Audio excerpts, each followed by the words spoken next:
Bom dia, Senhor! Hoje lendo 1 João, capítulos 1, 2, 3, 4 e 5. Senhor, hoje lemos a primeira carta de João, o discípulo amado de Jesus. Ele teve sua vida transformada, afinal foi chamado Filho do Trovão. Imaginem como devia ser. Mas nas mãos de Jesus, todos nós podemos ser transformados.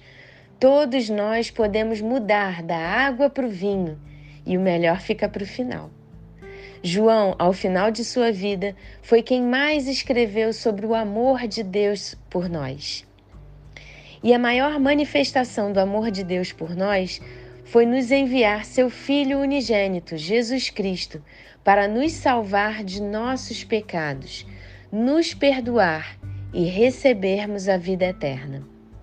Sim, você que crê em Jesus Cristo verdadeiramente, como Filho de Deus enviado para salvar a sua vida, sim, você está salvo para todo o sempre. Assim diz a palavra de Deus: estas coisas escrevi a vocês que creem no nome do Filho de Deus, para que saibam que têm a vida eterna.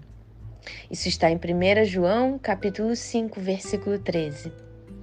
É uma determinação, está feito, você está salvo. Você pode encontrar pessoas dizendo que têm dúvidas se podem perder a salvação.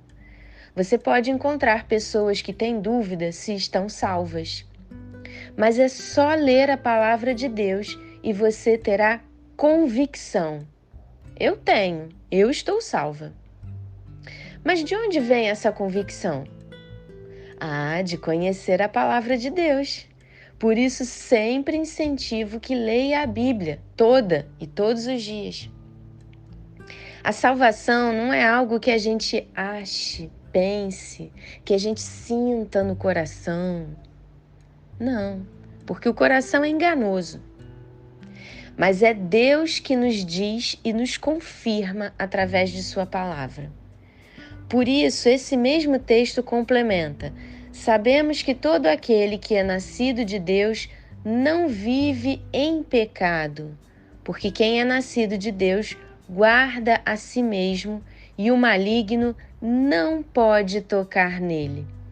Isso está em 1 João, capítulo 5, versículo 18.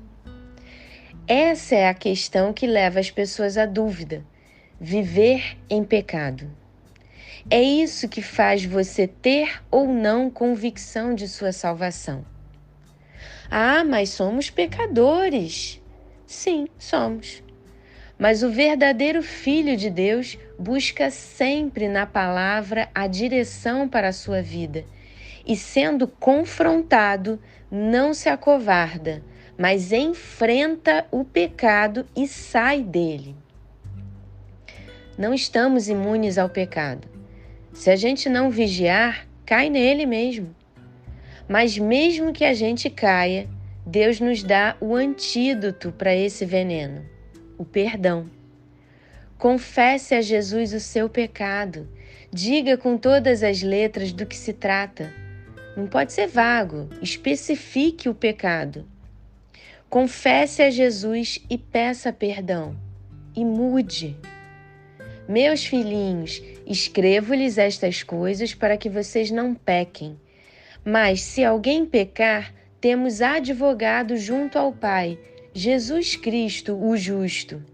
E ele é a propiciação pelos nossos pecados. E não somente pelos nossos próprios, mas também pelos do mundo inteiro. Isso está em 1 João, capítulo 2, versículos 1 e 2. Então, a questão é essa: viver pecando. Pode ocorrer de um filho de Deus pecar, mas um filho de Deus não vive pecando. Entenderam a diferença? Todo aquele que permanece nele, Jesus, não vive pecando. Todo aquele que vive pecando não o viu, nem o conheceu. Isso está em 1 João, capítulo 3, versículo 6. Então é isso. Se vive pecando, não conheceu Jesus verdadeiramente e por isso não está salvo.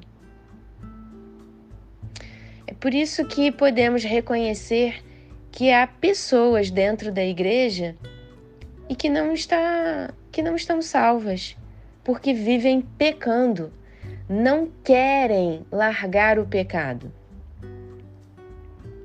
Todo aquele que é nascido de Deus não vive na prática de pecado, porque nele permanece a semente divina.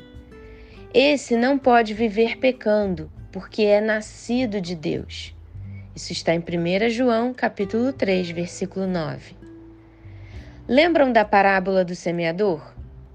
Mateus, capítulo 13. É a semente divina. No solo fértil, a palavra de Deus encontra lugar, germina, floresce e dá fruto.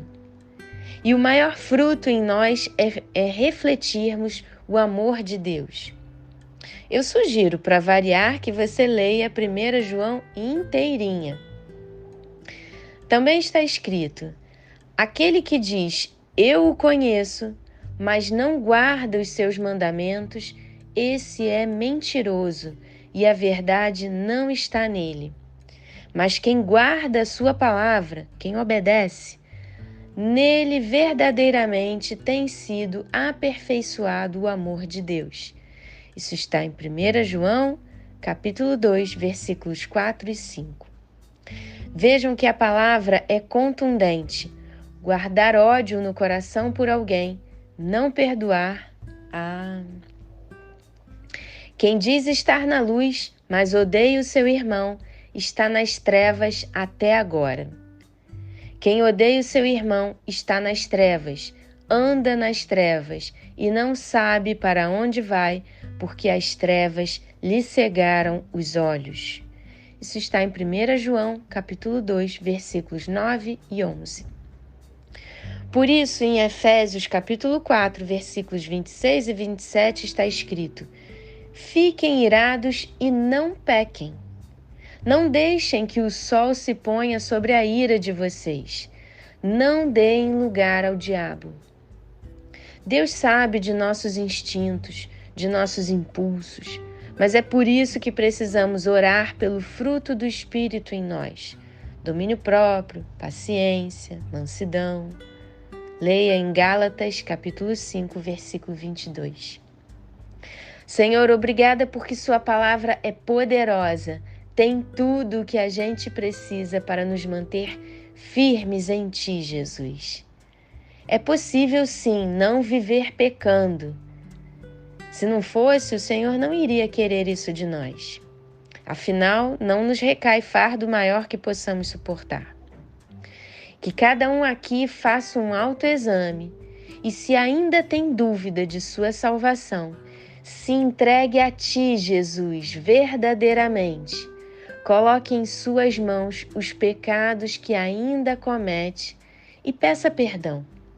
Peça ajuda a Ti, Jesus, para extinguir isso de sua vida e terá a paz que excede todo entendimento.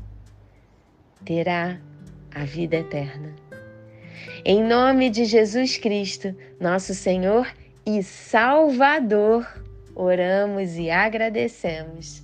Amém.